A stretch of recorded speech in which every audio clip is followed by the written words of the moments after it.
Machiegni cheno maro imore nyakwar mgajuang entare pario dwe mara parganario pario kudabicho dio chieng no mar Mashujaa kabedi no dhial thuondi ka thuon mano dhial maduong mogik nen Mosendo Prime Minister Raila Amolo Odinga abede no mi osimo maduong mogik e pacho kanya kwar mgajuang kieno mar nyasi manota e gwenge makitui wamile chendo maro imore wagoko ni mbaka lai enari adeka uchiel no wanti live Facebook Ramogi TV ke imbui ma X kachiel gi Ramogi TV Kenya mbui mar YouTube magi thondweche.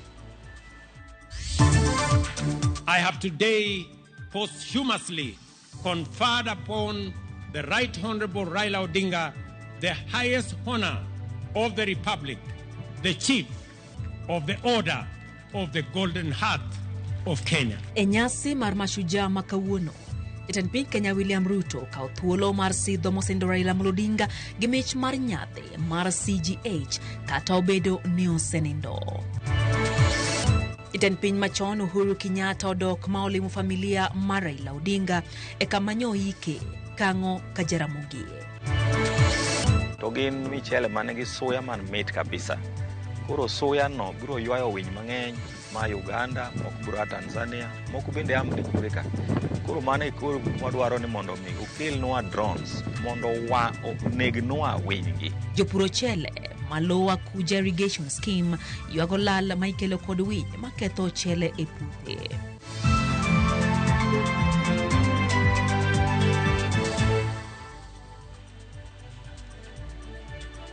Machiegni nyakwar mgajuang jaloko maro en Liz Otieno nyinga Lydia Hukeyo. Jatend piny Kenya William Ruto kao thuolo mar nyasi mar Mashujaa Day makawuono e lap ma Ithookwe e kaunti ma Kitui. Mariango Mosendo Raila Amolo Odinga kaka thuone pacho kae kata nyaka e thone. Ruto twak kamedo timo nend Raila kendo puoye kaka jal manokelo lokruok mathoth e thur kae. Jafwambo mar Cynthia Onyango chako chenro maro imore kama.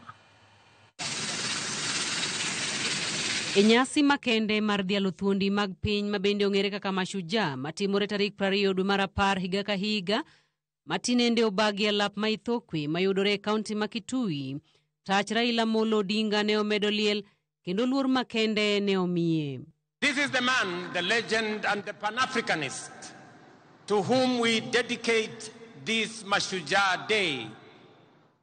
It is for this reason, fellow citizens, in his solemn memory, that I invite us all to now stand and observe a moment of silence in honor and celebration of his remarkable life and service to our great country, our continent, and to humanity.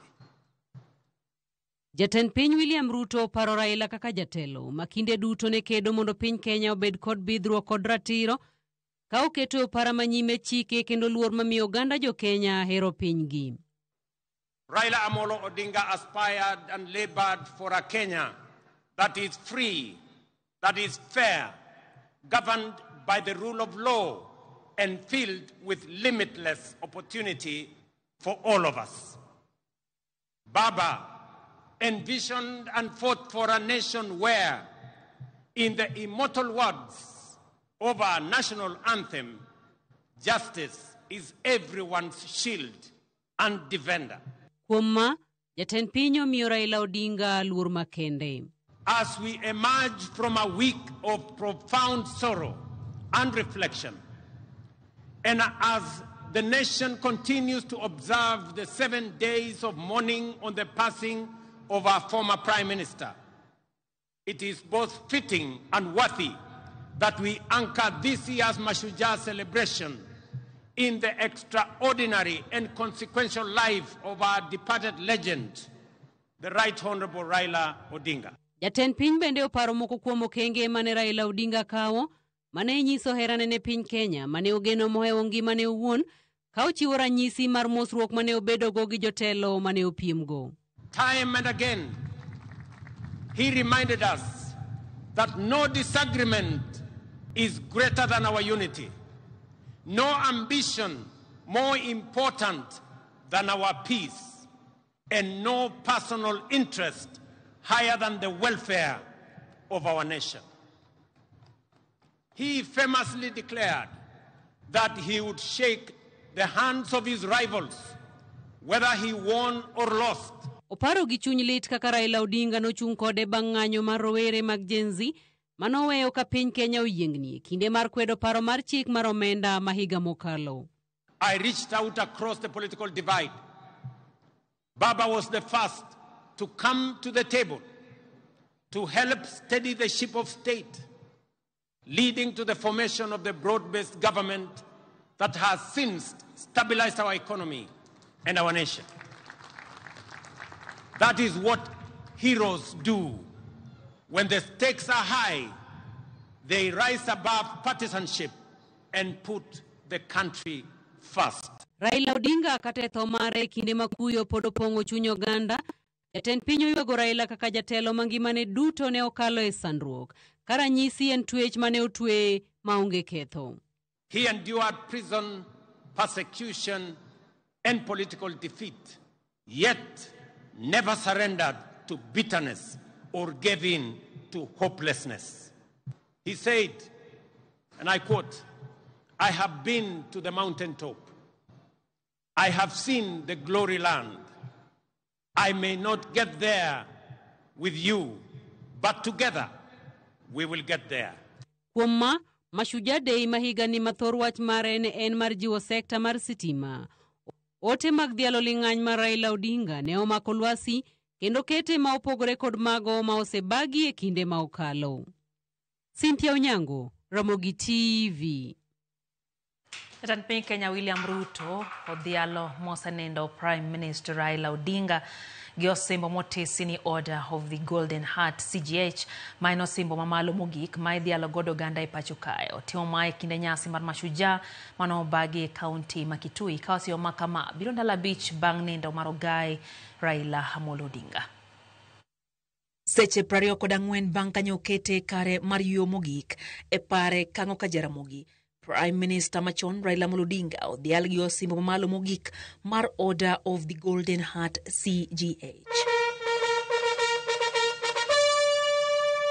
Kowuoye kinde nyasi mar Mashujaa manobagi e kaunti ma Kitui, jatend piny Kenya William Ruto lero ni osimbo ma kama ochiw ne Odinga kaluwore ni ne otiyo gi ngimane e manyo ratiro ne oganda kendo okelo dongruok mopogore opogore kama koro biro bedo karapar.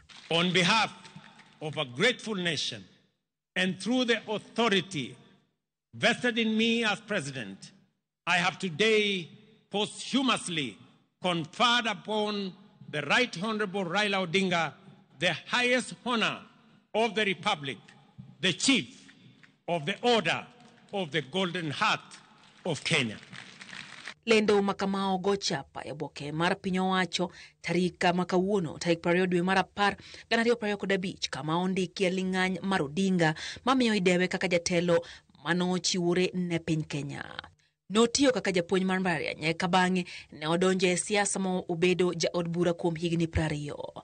Bang'e nobedo jatend migao, bang'e jatend kweth makedo sirikal tesre eka gikone ne obedo Prime Minister mar 2 ma pacho kae. Lemogi duto manomako miyo odhiale kaka achiel kuom thuondi e odiochieng'ni mane dhialo thuondi mathuruka. Jatend piny Kenya William Ruto wacho ni osimbo makama en yo ma piny Kenya kod Afrika mangima doko go erokamano ne Odinga, erokamano ma ok nyal chiw ma oromo. Nying Odinga koro ndike kinde nyinge thuondi mamoko ma bende osebede ong'ala manyime e kelo lokruok makonyo oganda e thuruka. On this Mashujaa Day, in recognition of his extraordinary contribution and enduring legacy, the government and the people of Kenya inscribe Raila Odinga's name among the foremost of our heroes under the public seal of the Republic of Kenya.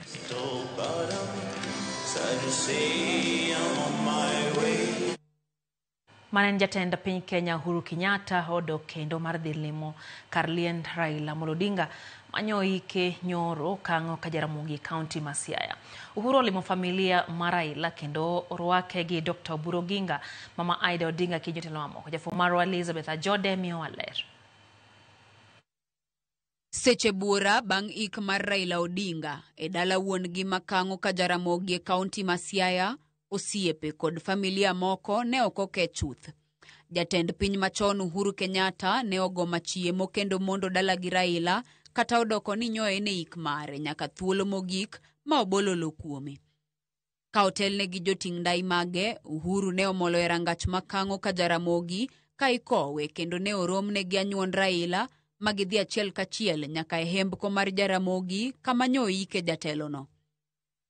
Kaka gino manyiso ni dibed ni pod en gi mirima e wi tho mar Raila manyori ko timo nende kaka jal maneno osiepne mangita, Uhuru nyochopo nyaka e tie liend Raila kendo kulo wiye e yor luor ka otene kod familia kod wede mag Raila.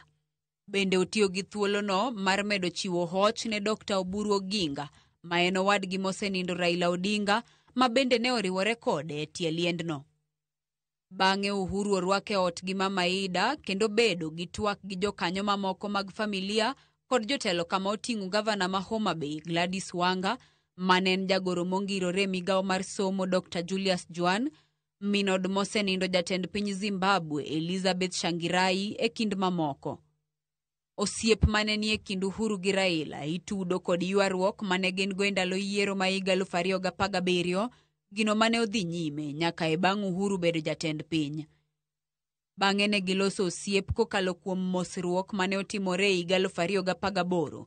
Osiep margi ne ochwere nyaka e yiero ma higa 2022, makata kamano Raila ne okoyudo kom kata bang' ka Uhuru ne oyango mar sire lwedo. Elizabeth Ajode, Ramogi TV.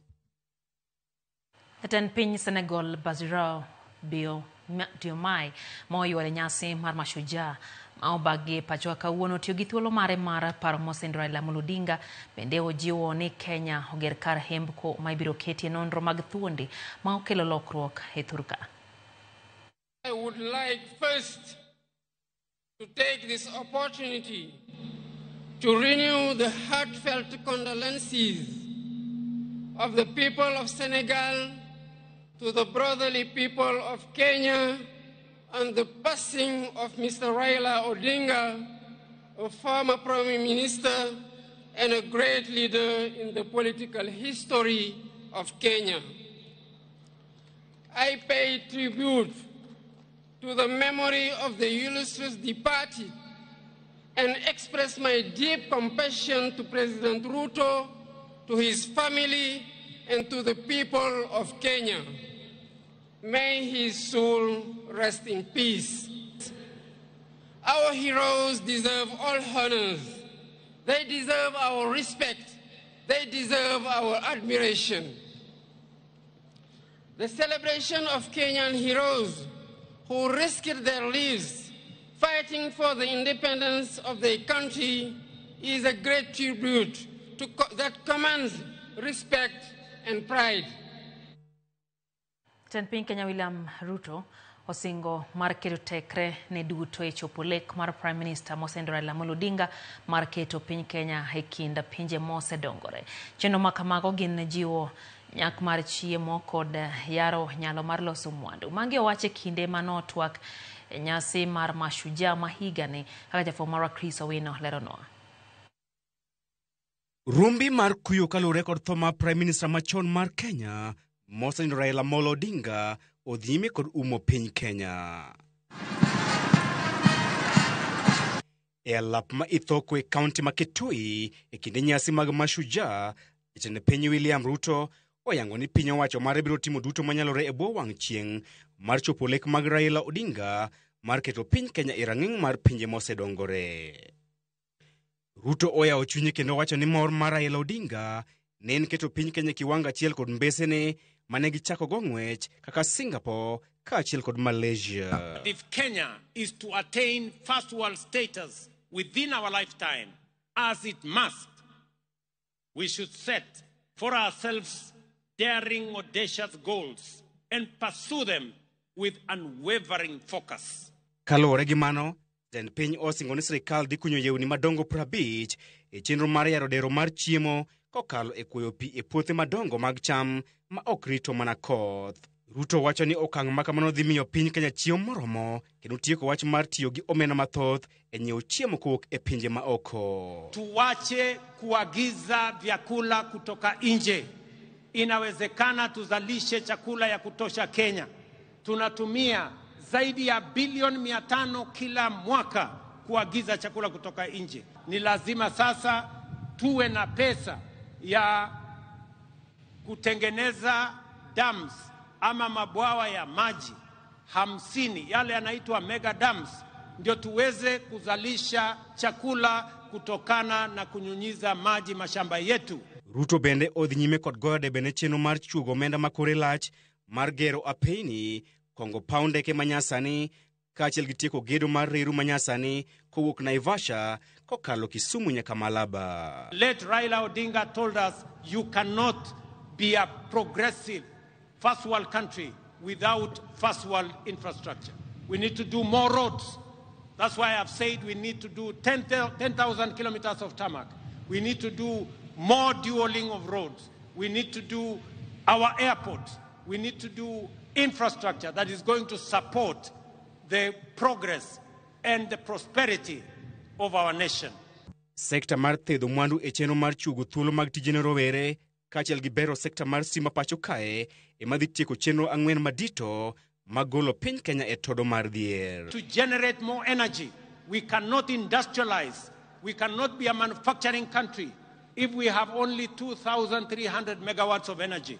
We need to generate, at the minimum, 10,000 megawatts so that we can power our industries, we can power our agro-processing and value addition, and create products that we are going to export to the markets that we have already negotiated. Jatend piny wacho ni chenro makamago mar tero piny Kenya mbele inyalo mana keto e tim ka Kenya obedo kod jotelo kaka Mosin Raila Amolo Odinga mane oketo piny Kenya mbele molo gik moko duto ma ok josiasa manyanyo siasa mag akwede pogro kaachiel kod sigu. I am asking political leaders from across Kenya that we hem in together, we rally together and lift this nation. Kenya is ripe for transitioning from a third world country to a first world country because we have what it takes and we have the resources that will lift this country forward. Jatend piny William Ruto onyiso jotelo mapacho kae ni okende mar dhialo ogai mar ODM mosenindo Raila Amolo Odinga en weyo siasa mag akwede mag dhoudi kendo keto jo Kenya duto kanyakla. Chris Owino, Ramogi TV, Idhokwe Stadium, Kitui County. Nyasi mar Mashujaa mahigani e kaunti ma Kitui no bagi mana odiochieng' achiel bang' ik mar man en jatend ODM Raila Amolo Odinga. Kata kamano wende kod puoch ne ochiw makage kacha ka idhialo thuondi ma osechung' gi Kenya. Yuitho Mondi tere kod ler. Kar sa 2 okinyi tarik 20 dwe ni mar 10, paw Idhokwe kaunti ma Kitui ne oseikore mar hingo odiochieng' dhialo thuondi e pacho kae Mashujaa. E dier pap, grube mag jolwenyo osepangore maler, duto ka oikore kod gigegi mag tich, ma olonye thum, ne oting'o bul, onanda kod tung, e kinde mamoko. Karibu sana mama wa taifa hapa Idhokwe. E kinde ma jaod jatend piny Rachel Ruto e donjo, e rangach, bende apiko 11 mbele, 5 korachich kod 5 korkacham, ne oseikore mar luoro jatend piny William Ruto. Bang' dakika matin, gari ma opuodhi mar luoro kod jatend piny e dier pap, ochopo kendo donjo e dier apiko gi. Ng'wech mar chako luoro pap, wer mar dhialo piny Kenya kendo pakruok e bedo ja Kenya, e tugo e kinde mar Ruto luoro pap kendo fwayo ne oganda, mane ochopo mar dhialo nyasi mar Mashujaa. Mit kod nyadhi mar bedo e telo. Ruto koro kai neno mana e kiu. Wende ma oyiedhi mag loch Kenya kod mar Afrika Ugwe. Kinde ochopo mar Ruto nyiso lony mare kaka komanda mar lweny, acha machich, ne onyono mos nyaka e lai ma ochung' tir kendo ling' thi, achiel nyaka e moro, wuoth ma ochanore mos kaka jalweny. Kinde mar jolweny ma opango lai orumo gi pangruok, achiel kachiel ka giwuokie pap. Jopuonjre mag Kenya Scouts bende onyiso lony margi e pap ma Idhokwe. Bang'e jolweny mag kor lwasi okawo pap kod lony fuyo kendo loko atako e bwo boche. E kinde duto mar nyisruok, Jo-Kenya ma ochopo ka kata kamano wengegi pod ne onge kod mor mar dhialo thuondigi. Ma nikech masira ma omonjo Kenya, tho mar Prime Minister machon Raila Odinga. Ka nyithi skul ochopo mar bende nyiso lony margi, gilewni marachere, kinde ne ochopo mar dhialo Raila. Golo oko gino ma ji ne olingo e chunygi, yuago amolo ma ogik e kinde nyasini. Nyithindo gi ondiko kendo dhialo thuon ma en Raila Odinga, kendo kowe gi wer.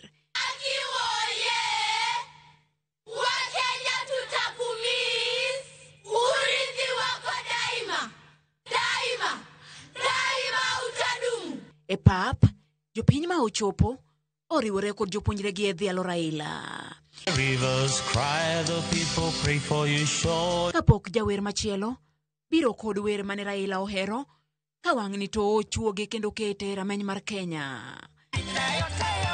Kata kamano, nikech nyasini ne odhialo Kambani, oganda mag Akamba ne onyiso lony magin go i wer kod miel. Miel kitiyo gi fuodni mag del yare wich nyaka e nungo. Ne ni nyasi ma oriwo mor mar dhialo thuondi, kod kuyo mar yuago Raila manyo iki odiochieng' manyoro. Judith Omondi, Ramogi TV. Jatend duond buch ODM Simbarati koro kwa jatend piny Kenya William Ruto mondo mi odar e duond bura mar UDA kendo duogi mano mar ODM mane gichako gi mosendo Raila Amolo Odinga. Rati ne lose nyasi mar yango thuondi e kaunti ma Kisii. Okoni okang' ma kidek miyo jokanyo mag duond bura no chiwo ne Ruto tiko manyalodia malaro kom tend piny Kenya gi otiko mar ODM. Jafumara Joja okone giler. Nyasi mar yango thuondi ne obagi e counties mopogore e pachoka, kuma mosenindo migosi Raila Odinga ne oyangi kaka thuon, oke pachoka kende to nyaka e piny mangima. E nyasi mane obagi marani e kaunti ma Kisii, jalup jatend duond buch ODM Simba Arati ne olombo jatend piny Kenya William Ruto mondo mi oduoge duond buch ODM, mokoni ni e thuolo maber mar chuogo serikali yiero mabiro to chutho bang' tho migosi Raila Odinga. Mheshimiwa William Samoei Ruto, wewe ulikuwa, you were a member of ODM. How I wish when you are going to sit down that you come back to your former party, ODM. If you came back to ODM, definitely we'll have you as our flag bearer. If you came back to ODM, we will fulfill the promise Baba had a vision for. Jatelo no mabende gavana mar kaunti ma Kisii koni enayanga ni wasigu osewuok oko kendo buono mar kelo pogruok e duond bura no kako machielo to oramo ni maino margi en neno ni gibede sirkal mabiro ma ok bedo korka kweth makwedo piny owacho. I can assure you that in 2027 we will have our candidate, ODM candidate, as a presidential candidate. We will form the government either as a party, as a coalition. And I want to assure you, we are no longer going to remain in opposition. Kwa hivyo wale ambao walikuwa wanacheza jua kwamba sisi ni serikali sasa, kesho na siku zijazo. Tuko na nafasi sahihi ya kujiandikisha. Mambo ya 2027 hiyo utajua na Mungu yako. Lakini ningependa niwahimize watu wa Kisii County kwa jumla tujiandikishe. Ute maket kod mano ne bende ochwale nyasi mane obagi e kaunti ma Kakamega, kuma gavana Fernandez Baraza ma bende jakanyo e duond buch ODM ne okoni en ayanga ni tho mar Raila okelo oganda duto kanyakla, kendo en geno margi ni duond burano pod biro chung' motegno. Kutokana na kifo cha baba Raila Amolo Odinga, inasemekana ya kwamba in every tragedy there is always a silver lining. Na silver lining ambayo nataka kuambia wana Kakamega wote ni kwamba kifo cha Raila Amolo Odinga kimeunganisha Wakenya wote. Kifo cha Raila Amolo Odinga kimetuonyesha kwamba ukiwa kiongozi wa kitaifa, uwe kiongozi ambayo unapinga mambo ya ukabila.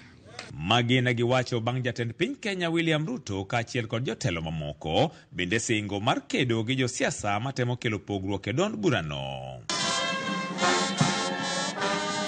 To e kaunti ma Mombasa, nyasi no mar yango thuondi mane obagi e lap ma Miritini e Jomvu ne ok oyuorie gi josiasa, to kata kamano ne oyangi Raila kaka thuon. Komishona mar kaunti ma Mombasa ne komachielo koni omor gi winjruok madhi nyime kind obila kod jopiny e jiwo weche mag arita.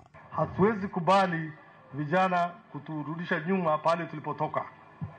Na nashukuru vijana wa Kisauni, vijana wa Likoni, hata huko Likoni wale vijana walikuwa wanajihusisha na mambo ya uhalifu, waliweza kujitokeza, wakasarenda, wakasema wataki hiyo tena mambo, walikuja na wazazi wao, tuliongelesha hao, na saa hii wameweza kujiunga na mashule zetu za kifundi. George Aoko, Ramogi TV. Gavana Manande Stephen Sang onyiso geno ni tudruok mar tich mantie kindon bura mar ODM biro medo bedo motegno kata odoko ni ogai mar ODM nyonendo. Kolose nyasi mar Mashujaa Kapsabet, Sang wacho ni kata jatend piny Kenya William Ruto yande osebedo jakanyo mar ODM, kendo mano nyiso ni onge gima nyalo kethore. Na mimi nataka kuambia hii watu wetu wa Nyanza wanatupenda sana. Na hawa watu wanapenda rais. Na hii maneno ya tutam tunasema wao wako tutam zaidi. Wao wanashukuru hii urafiki ambaye tumejenga, urafiki ya watu wa Rift Valley na watu wa Nyanza. Mimi sina shaka hii election inakuja hii, sisi na jamii hii ya Nyanza tutapigia rais 2 terms, ili rais aendelee kufanya hii kazi mzuri ambaye amefanya katika Kenya yetu. Kwa hivyo nyinyi mkitembea hapa na mpate mtu kutoka Nyanza, nunulia yeye chai na uambie hawa asante sana, kwa sababu hawa watu walitusaidia ile wakati maneno yetu ilikuwa imekwama kidogo. Kweli ama si kweli? Na hii urafiki na hiyo Raila, huyo Raila tumepatia heshima kubwa. Na hiyo ODM hiyo, mimi nataka kuambia watu wa ODM, sasa muko na founder member ya ODM yuko State House anaita William Ruto. Hiyo chama ya ODM chunge, sisi tuchunge hii yetu ya UDA. Ikiwezekana hata huko mbele kama tutakutanisha ikue United Orange Democratic Party. Yani tuweke yote hii chama yetu yote iungane ikue kitu moja. Na party leader yetu ni president wetu. Ndio tukae pamoja. Dakika en prario koda uchiel bang' Sadek Marotieno chenro en hoimore. Erokamano kuom medokete Ramogi TV. Mwalimu Hakelo Misori abende en jagoro maduong' mar Kupet wacho kanyo ni tho mar Reverend John Edward Lee molita ahinya lamone Violet omed bedo gi kwe, kaeto wacho ni baba bende onind mayo. Seth Odhiambo wacho ni en Jarusinga gin gi Pastor Michael wacho ni muma wache Mathaya Bich Ang'wen ni jomokuyo gin johawi nikech nohogi. Wacho ni wiye kikwil mar wacho ni heroes manopar kawuono ne ok pargi nikech lwenje mane gigoyo ma hologi, to ni ipuoyo gi nikech lwende mane giloyo. Ochieng'o mwaka nitie Kisumu wacho ni ogane jatend piny Kenya erokamano kuom dialo Raila Odinga kaka CGH, kendo neno ni hik mare bende obedo makare. Aneno bende Oniala Mandela Oniala mar Kibiri Ward eno wacho kanyo ni Raila Odinga ogonero kamano kuom nosekedo ne piny Kenya. Wi ok bi wil gi Ramogi TV mar dhiale to moloyo kuom tich mane Ramogi TV otimo mar menyo gimoro amora mane timore kuom seche 72 nyaka ne ringre jatend Ogai nachono mar ODM Raila Odinga nochopo pacho kae. Wacho ni wang' jowi mar Ramogi TV noneno ni weche ochopo ne oganda e yo makare. Zum Kapita wacho ni entie Lwanda Konyango mora ahinya gi jatend piny machon Uhuru Kenyatta kuom dok limo familia mar joka Odinga. Mano nyiso hera mane jatend piny machon no hero godo baba. To mogik wacho ni owuoro winy manyatike ma ketho cham. Eno bende Mwalimu Jael wacho ni Mwalimu Bernard gintiere Migori wacho ni Raila noromore kod dhialo kaka ker mar Kenya timono. Kaeto wacho ni to benone go ket Raila Day kopogre gi Mashujaa mondo mi dhial godo Odinga e yo makare. Neno bende ote kanyo mar John Waweru Ouma wacho ni entie sindo yegi jatend piny wacho ni wabiro kete kaka Nyathiwa Nyanza koni. Haya, Kevin Arucho wacho ni entie Olympic Kibra. Baba Chris Jamajan wacho ni entie Game Got Koro Joey. Kaita Witi Jarodi wacho mora ahinya kaka weche chopo ne yo makare chuny baba omede nindo kama okwe. Pastor Komborua wacho kacha ni entiere kodwa wacho ni en bende odhiala Gwambo kwayo Rais Ruto mondo duogie ODM kaka jotelo osebedo ka kwayo no. Hoyo matenya korom gajwang chenro en hoimore kikidhi mabor.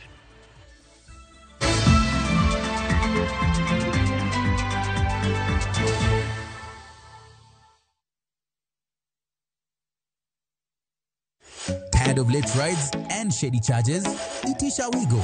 Now Wigo, you get more than just a ride. Unapata on-time pickups, gari safi na fresh every time. Ride V-Smart, ride V-Safe, now Wigo. Download the app now, ama SMS Wigo to 20425. Wigo, your trusted ride.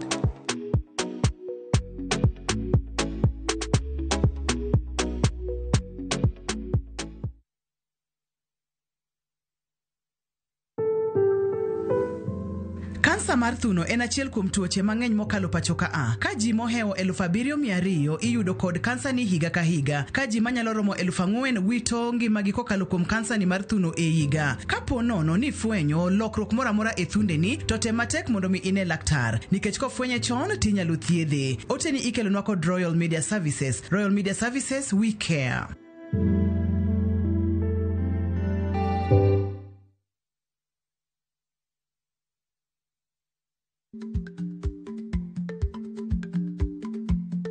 Jarik ni jamuod nyoyo gi goyo.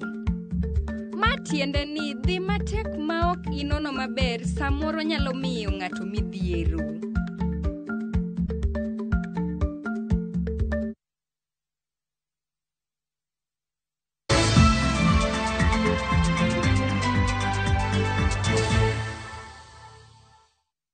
Jalendo mar Citizen TV Mwana Hamisi Amadi, Jasir Jomangao Lilian Ngala, kod mosenindo jawer mar Benga Daniel Owino Misiani. Gin moko kuom ji ma odhial kaka thuondi e nyasi mar Mashujaa ma higani. Jafwambo marwa Eric Kounda nigi ler. Nyasi mar Mashujaa ma higani mana kaka higa ka higa otigo mar dhialo thuondi ma osekelo lokruok ne Kenya e sekta ma opogore. Nyasi mawang'ni mane obagi e kaunti ma Kitui, jo Kenya makwan gi dirom 180 odhial kod mich e kidienje ma jatend piny William Ruto oyango ni gitime maber. Jafwambo mar Citizen TV Mwana Hamisi Hamadi oyangi kod chenro mare mar mwanamke bomba machiwo thuolo ne mine nyiso nyalo margi kod dongruok. Kila Jumanne mimi husema leo namvisha taji mtu fulani, leo namvisha taji, lakini leo kwa uwezo wa Mungu kwamba na mimi niko hapa navishwa taji kama mwanamke bomba. His Excellency Dr. Ambassador. Ekidieny mar jondiko mag sigana kod jower, jatend piny odhialo jawer mar Benga mosenindo Daniel Owino Misiani kod jandiko mosenindo Profesa Ngugi wa Thiong'o. Mamoko gin jolos ngolo John Okumu kata Wood Phoebe, Clement Rapudo kata Clemo kod jawer manyinge ong'ere kaka Jua Kali. E kidieny mar tuke, odhial jotugo kaka Captain mar Harambee Stars Abud Omar, Wesley Ogam, Jagol Brian Omondi, jatugo Alpha Onyango, Maduto ne okonyo Kenya e goyo okan e tuke mag CHAN. Nicodemus Musau oyangi kuom tiyo gi lony manyasani e jiwo tuke. Korka telo makare, Gavana ma Mombasa Abdul Samad Nasir oyangi ni osekelo dongruok e telo mag kaunti. E kidienje mamoko, Lilian Ngala oyangi kaka thuon e bedo gi chuny maler mar konyo oganda, mon liete, kiye e kind mamoko. Harriet Igonga Chigai odhial kuom jiwo chenro mag kedo ne ratich oganda e pachoka. Kevin Osido oyangi kuom tiyo gi kuonde fwambo gi keyo e puonjo dongruok. Tobias Ouma Aland ma en jata tije mar bad migao ma ochung'ne kembe maloso mwandu dhial kuom keto mahino e jiwo sekta mar nyuolo kembe kod tije. Omar is being honored for his role in the Kenyan football sector and Harambee Star. Jogo ma odhial ne oyier ka okalo e chenro ma ota kod bad migao matayo chenro mag yango thuondi. Gin nyinge ma ochwal ne apisno ka okalo e tend counties, riwruoge makedo ne jopinje e kind mamoko. Bende ogogi kogno mar puodho dhial margi. Joti sirikal e kaunti ma Siaya omisiam kaluwore kod kwan gi manok manoyore nyasi mar Mashujaa lap ma Jaramogi Oginga Odinga. County Commissioner ma Siaya Norbert Kumora nonyiso ich wang' bang' thoth jotich sirikal buono nyasi no manoyore gi ji ma ok rom 200. Motelo ne somo ote jatend piny, Kumora nonyiso jalupne Robert Ngetich mondo mi osom nying jotich sirikal manoyore nyasi no joma ne orem chopo koro onyis ni nyaka ndik barua ka gilero gimomiyo ne ok giyore nyasi mar Mashujaa ma Siaya. Okone dhi ndikne gi barua mapenjo gimomiyo ne ok gidhi e nyasi no, kendo ni ng'at ma ok dwar tiyo ne sirikal to nyalo gweyo tao. E kinde nyasi no, ojojo matindo mondo mi ondikre kaka jogombulu mondo mi gibi gibed kod duol e kinde yiero. Celebration are supposed to be observed by all civil servants. It's not their day here for them, to stay at home and watch television, but they are supposed to be here. Here celebrating with wananchi and responding here to answers that they are supposed to give to answers that wananchi would want to hear. If they don't want to work for the government within Siaya government, then they can kindly tender their resignations. We will find other people who are ready to work for the government. I think my message is very clear and loud. All civil servants who never showed up are want to receive a communication as to why they didn't show up.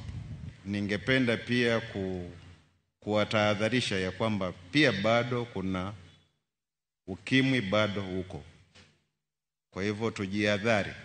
And we want to pray that this county will be transformed when leaders accept to do good things.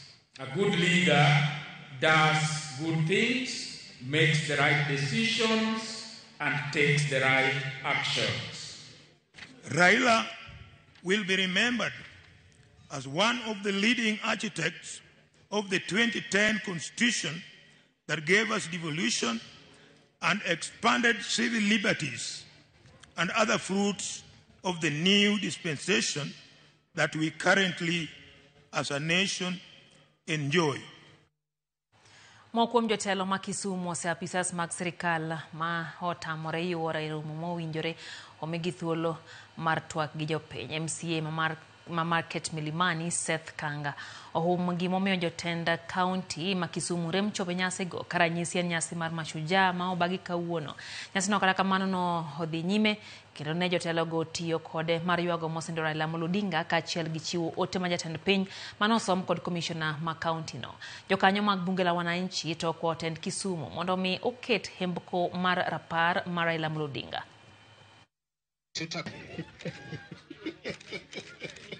Fellow citizens, as we emerge from a week of profound sorrow and reflection, and as the nation continues to observe the 7 days of mourning on the passing of our former Prime Minister, it is both fitting and worthy that we anchor this year's Mashujaa Day celebrations in the extraordinary and consequential life of our departed legend, the Right Honorable Odinga. Gavana akiwa hapa vizuri wanakuanga. Na gavana kama hayuko, unapata sub-county commissioner ndio wako hapa, sub-county admin ndio wako hapa, ward admins hawako, directors hawako, enforcement officer hawako, isipokuwa wale wenye walikuwa kwa parade hapa. Gavana angekuwa hapa leo, kata komdo kairo kababiti. Minister kia CC director no be bel no mudero igapil. To kaga bana ogeto giyo baba emomiyo wa voice of reason. Kakoro wantiere gi freedom of expression. Wadwa neno statue maduong' kabisa mar Moluor Raila Amolo Odinga Kondele kacha. Wadwaro koso kwadwaro? Wadwaro statue maduong' kabisa e bwo Kondele flyover kama baba nyocha ne mekega political decisions seche mane piny tek. Jagoro mong'ere migawo mar teko David Wachira opako okang' ma sirkal osegoyo e tego teko mar stima e pacho kae kaachiel gi keyo teko stima e gwenge duto. Wachira wacho ni e bwo higa achiel mokalo ji kara mier maromo 800,000 osetud kod stima. E wi chenro mar chuogo dag mach mar stima mar nuclear e kaunti ma Siaya, Wachira yango ni chenro no dhi tieko wach mar lal mar stima ma kinde ka kinde e gwenge makaluo, duoko piny nengo stima kendo onyawo dongruok e kaunti ma Siaya kod alwora mare. Because we are going to have a nuclear power site in Lake Victoria, in Siaya County. And the late Prime Minister, and we have to celebrate him today, he was a serious proponent of nuclear power. He was a serious proponent of PPP kind of interactions where we can be able to build more transmission lines using PPP model so that we can be able to catalyze industrial development.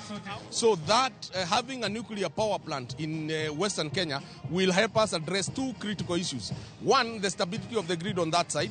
Two, it has a good site that can be able to help us put up a nuclear power plant. So that area of Lake Victoria Ring is going to help us so much. And remember that when we look at the East African Transmission Master Plan, we want to do a ring of 400 kV around Lake Victoria. That helps us even in terms of power trade within our neighbors. You know very well, right now we are connected to our neighbors in Ethiopia. We are buying about 200 megawatts of power. We are buying 100 from Uganda, and we're also buying 50 megawatts, selling about 50 megawatts power exchange with Tanzania. Jagoro mong'ere migawo mar arita Dr. Raymond Omolo po chenro mar tero nyasi madongo e pacho kae gwenge opogore kolero ni okang' ma kamano osechwalo dongruok e gwenge duto. Dr. Omolo wacho ni kaluwore gi nyasi mag Mashujaa e kaunti ma Kitui oyudo paw ndege manyien, alap manyangafu mar tuke kod apeyni manyien e kind ber mamoko. Bende opuo chenro mar keyo teko stima e gwenge duto ma pacho ka e bwo piny owacho ka bende mano chenro ma osetudo mier mathoth gi teko mar stima. Wagero stadium mane onge, nitie nderni mwagero, wagero airport, wagero state lodge. Stadium ni ting'o dhano 10,000, ochopo rang'iny midware. Kineno kaka ji opong'o ka en capacity ma dhano 10,000. Wagero kama ji bede, mwagero nyaka tate, gima ne ok jo Kitui kata jo Kenya par ni nyalo timore. To kawuono bende wa celebrate weche mag keyo mach mar stima motelne gi waziri Opiyo Wandayi. Ni nyaka nche president chak tich jo Kenya milion 1 to gi 300,000 oseyudo kinde mo ketnegi mar stima. To wadwaro ni wamed kiwango mar stima kata teko mar stima e Kenya ka mondo wabed gi dongruok madwarore. Wabed ni utewa nigi stima, kembe ma miyo wabedo gi tije mang'eny mondo wabed gi stima. Gavana Manarok Patrick Ole Ntutu osingo ne oganda mane odar ka igole bungu mamau ni biro chulgi kolose kinde nyasi mar Mashujaa. Ntutu koni familia 40,000 mane serikal odaro mau dhi mi chudo e tielo mar ariyo kaka yor geng'a chudhe ma osebedo karocho ngimagi. County Commissioner Manarok Kiokech Lotiatia osiemo joma ntiere kod paro manyaya kwede kendo e pacho kae kod oganda moketo mibadhi kedo kod landruok nyaldiema manyocha onego ji 5 Transmara ni gibiro romo gi makolwer. Wakati nimeingia kwa kiongozi wenyu nilikuta IDPs ambayo walikuwa hapa Sagamia, walikuwa hapa Sogo, walikuwa pande ya Melelo, na Rais wetu William Samoei Ruto aliweza kunisaidia tuweze kusettle wale ambao walikuwa IDPs. Na mnajua ile kazi ambayo tumefanya, saizi hatuna hao IDPs wameenda, lakini sasa tuko na second phase. Na nawashukuru sana machiefs wangu, nawashukuru sana. Nimesikia ile kazi mmefanya na wasee wa vijiji kuhakikisha ya kwamba mmeandikisha wale watu ambao tulikuwa tumesema iandikishwe. Bado tunaenda kuangalia hizo majina vizuri. County Commissioner na mimi na Kitilai na hao waheshimiwa tunaenda kuangalia. Yaani ile wale watu ambao walikuwa wametoka ni namba ama hata nyinyi mmeenda kuongeza zingine. Kama mmeongeza zingine sasa mtapata shida hapo. Amnesty ambao tumeeleza watu ambao wanamiliki bunduki haramu kule Aswa Transmara mpaka Transmara na kule Migoro Kuria. Tumekuwa na shida wizi ya ng'ombe kimapafu ambao watu wanatumia silaha haramu, bunduki ambao ni haramu, na serikali imewapa siku machache na hiyo siku nafikiri wiki imepita kurudisha hiyo bunduki haramu, amnesty ya kurudisha bila.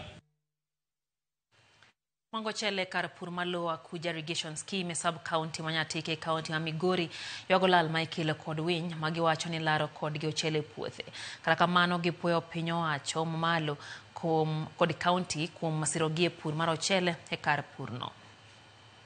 Malo ekas ganario kod 500 Karpur Malo Akuja ipure ochele pur mabende osekelo nweng'o mathoth ne oganda mowuok e Saporo Manyatike county ma Migori kod gwenge mamoko. Kata bende jopur osebedo ka yudo nweng'o ka okalo kuom pur mar ochele. Jopur mag ochele komachielo bende koro ywaga ageta mopogore opogore magikale. Ageta maduong' masani ma jopur kwe en kwano malo mar winy ma bende koro chamo ochele e puothegi. To gin michele manigi suya man mit kabisa. Koro suya no biro ywayo winy mang'eny ma Uganda, moko biro Tanzania, moko bende amni kure ka. Koro mane koro madwaro ni mondo mi ukelnwa drones mondo onegnwa winygi.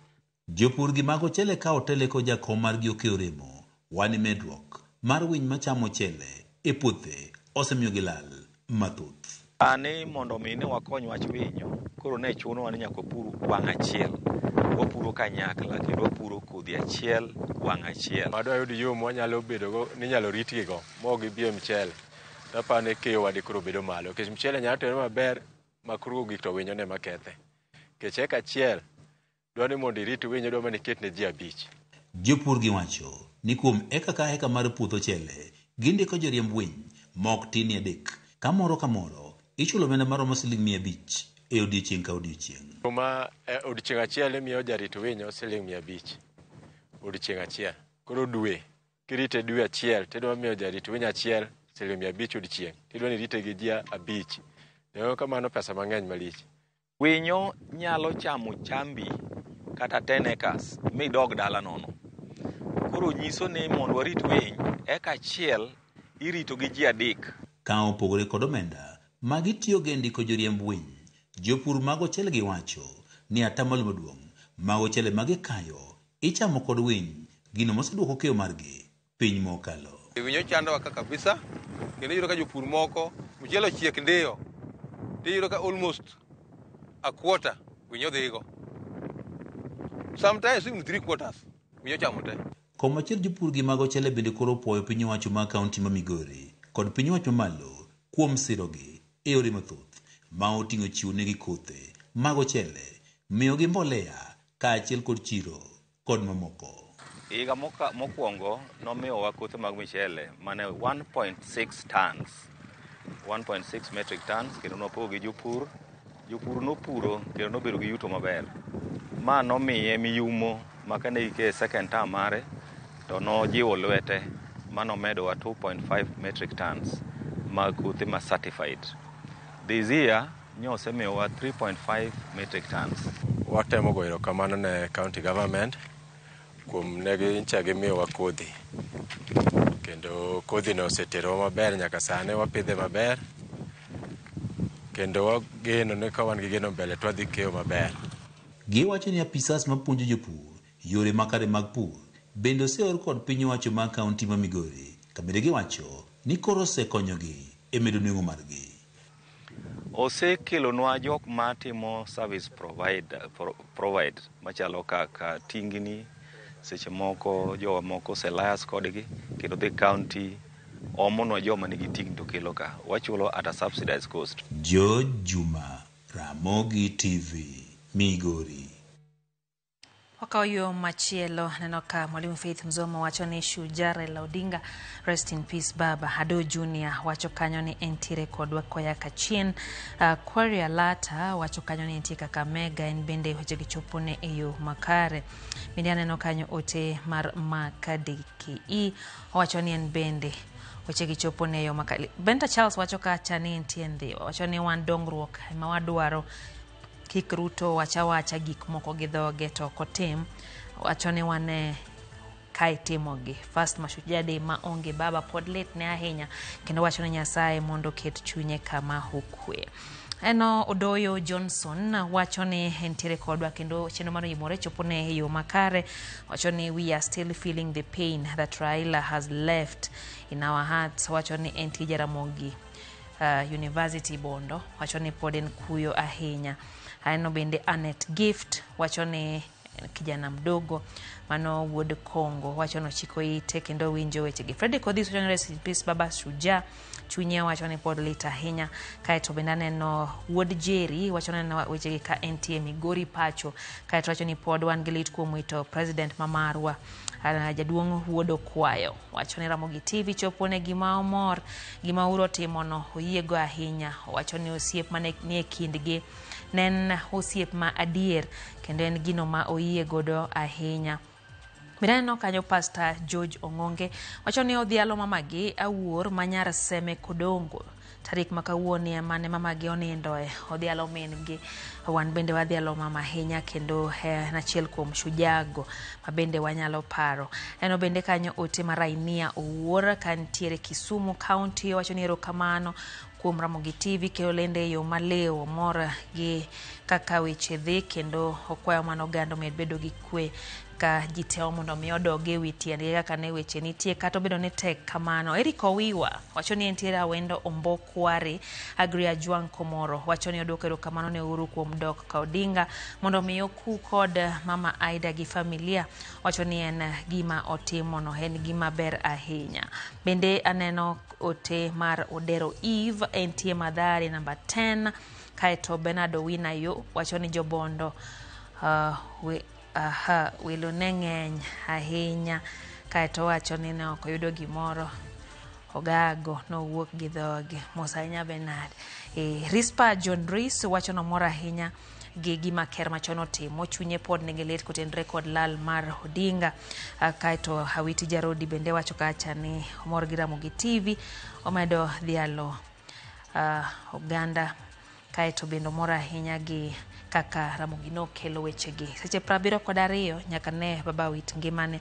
Eno bende Omondi Jack wacho ni gima chande ni en kawuono ni pod ne Mashujaa Day obedo mana mar baba tekare baba ne pod pek. Oyo matinya korom ga jongo do kod mago mag tuke kike dhi mabor.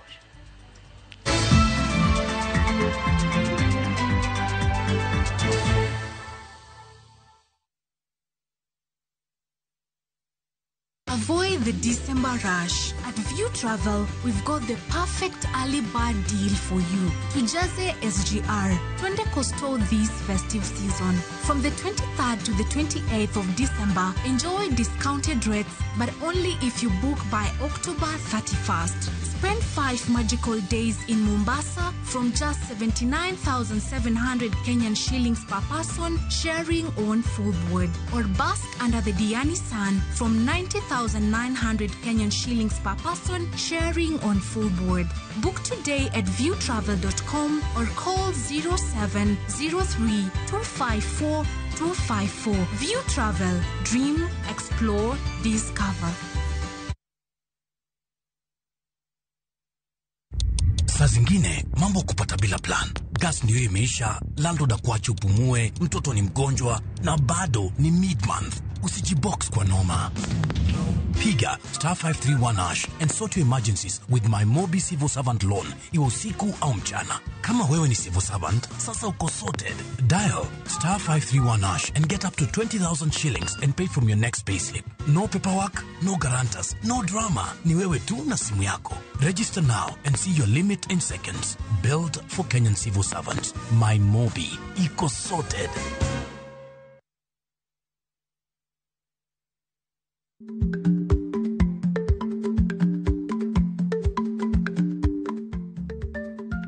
omuol kadonjo. Matiende ni, bedo ni ng'ato ling' e kinde ma owendo, ok ofulo ni omuol. Samoro en kod kido mamoko.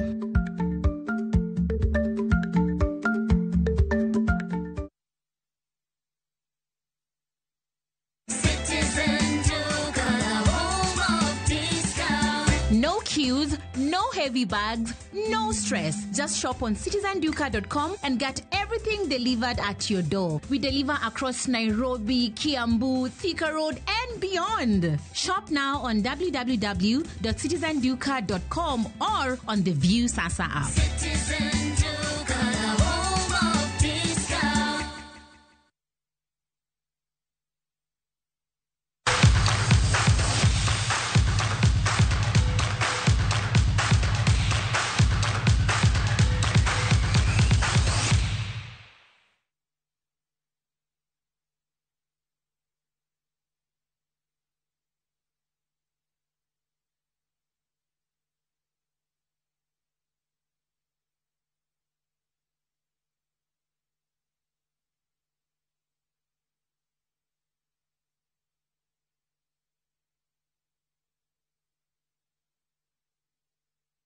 Etuke mag CAF Confederation Cup Club mar Nairobi United timo ikruok makare ne tielo mar ariyo mar tugo e kindgi gi club mar Etoile Sportif du Sahel mawuok e piny mar Tunisia.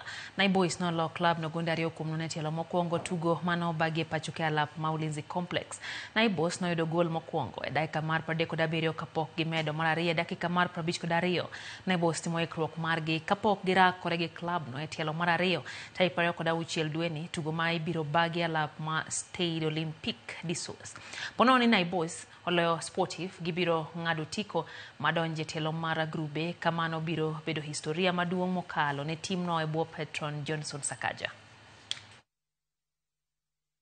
I think we're not chasing the history. First is our second match away for this team. If we can have a very good match in Tunis next week, then I believe history will come by itself. But for us now is that match. We want it to be a different match, a different approach. And I believe if we keep the same morale and the same commitment with the players, we'll do that. Then, of course, history will come again in Kenya. From us, maybe we feel a little bit tired because we have a long travel. But it's not an excuse for us. Normally, we play with the big team. We must react in Tunisia. We will do everything to be ready in the next Sunday, inshallah. Elizabeth Oyengo kachiel gi Elisha Kipsoye joloch ng'we mag nus kinda mag Standard Chartered Marathon Mombasa Satellite mane obagi the Wath Mama Mangina Waterfront. Piem gino bagi motel ne piem mag Standard Chartered Nairobi Marathon ma ibiro bagi kod dweni e kaunti ma Nairobi. Piem mano bagi Mombasa bende nonyodo jopiem e kilomita abich apar kane oyo jong'wech maromo 700 kowuok e gwenge makadho wadh nam chumbi. Ng'we mag Standard Chartered Nairobi Marathon higa mokalo nochoko omenda maromo $48,000 ka higa ni jobag piem makamagi geto yudo omenda maromo $75,000.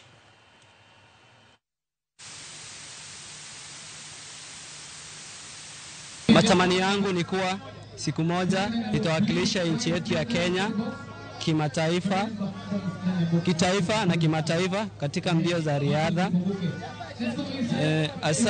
Kama bado naendelea kutransit from half nikiendelea mpaka full marathon. So kwa zoezi niko naye, najua sijafika mahali nafaa nifike, but I'll go back niangalie mahali nili make mistake. I wanted to run 10 but nikakosa space, so I did 21.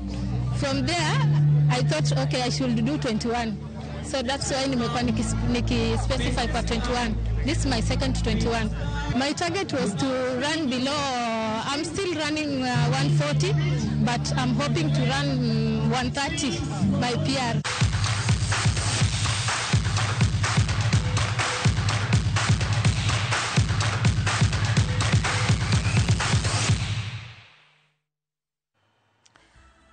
Kanya mwateke chenro mar oimore. Neno ka Joshua kaya Nakuru, mano Joshua Oito. Wacho ni okwajo Ramogi TV mondo me sasa kapok wachako news masaa dek to waketo duond baba Wuoyo Mondi mondo wapar godo otene mag dongruok ne piny Kenya mano osebedo kowacho mondo kik wiwa wil mano dwache kanyo.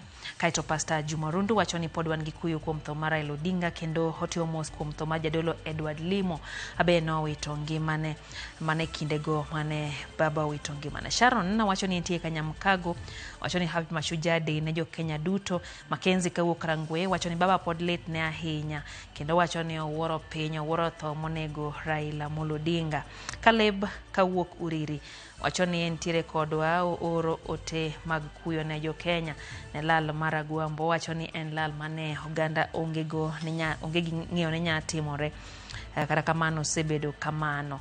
MC Shock D wacho ni entiere Busia kaito wacho ni jatend piny otimo gima lich mokadho. Jatend piny mokadho machon Uhuru Kenyatta wacho ni kuom chopo karadong mar hoyo familia no. Fibio Lielo wacho no wuoro wachni wacho ni baba utieke chuth entiengo mongo mashujaa mare wacho ni en mana Wuod Odinga.